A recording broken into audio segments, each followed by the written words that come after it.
But I did not jump any queue for Peter Obi. I did not smuggle anybody into the polling booth for Peter Obi. I did not brandish a knife or threaten anybody in my polling unit for Peter Obi. I did not snatch a ballot box, stuff a ballot box, break a ballot box for Peter Obi. I did not pay anybody to change any results for Peter Obi. I did not steal, I did not kill for Peter Obi.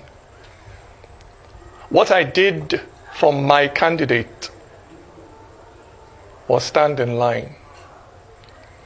From 8 in the morning on Saturday till 8 in the morning on Sunday. And when the sun got too hot and I thought of going back home, I remembered,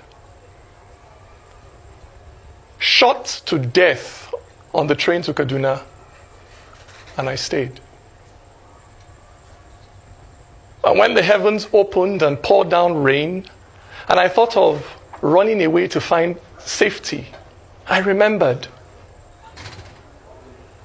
Stuck at home for months because of ASU strike, and I stayed.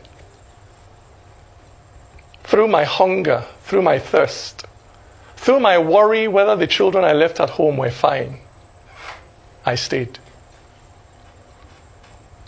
Because what I wanted to give my candidate, what I ended up putting in that ballot box, was not a piece of paper. What I ended up putting in that ballot box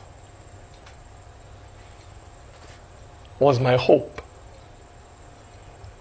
for a country where young people would not be so disillusioned by the actions of their own parents, of their own leaders, that they will be willing to risk crossing the Sahara Desert on foot just to escape. That was what I put in that ballot box. That was what my presiding officer refused to upload for 3 days.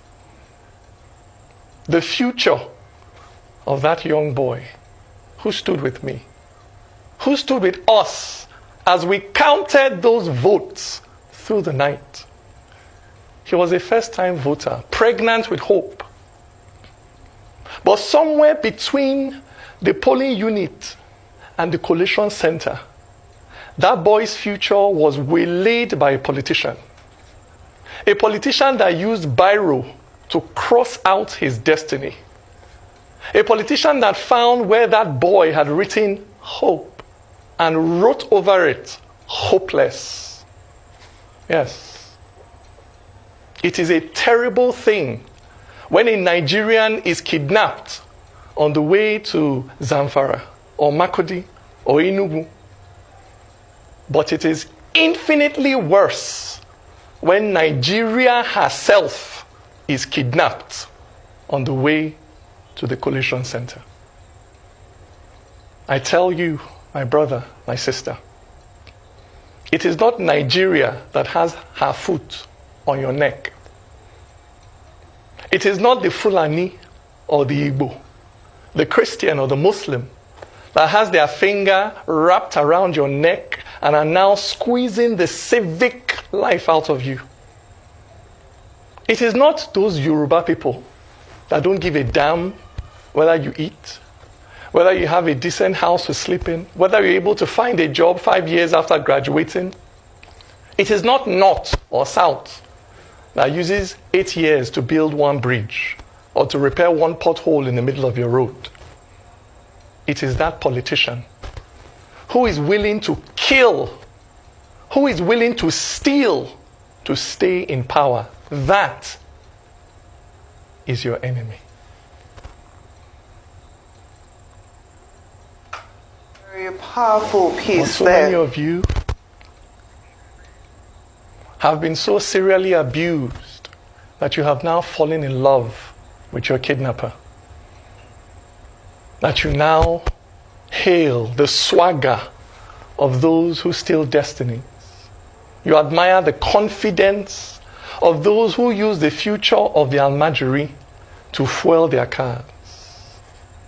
but not me. Me, I would rather be a gate-man in heaven than a king in hell. Me, my heart will always be there, standing in line with that young boy, waiting patiently for the day when our hopes will count. Nigeria, count our hopes, for it is bearable, it is honorable to lose in a contest that is fair. But nobody who steals political power will use it for good. Nigeria, count our hopes. Thank you.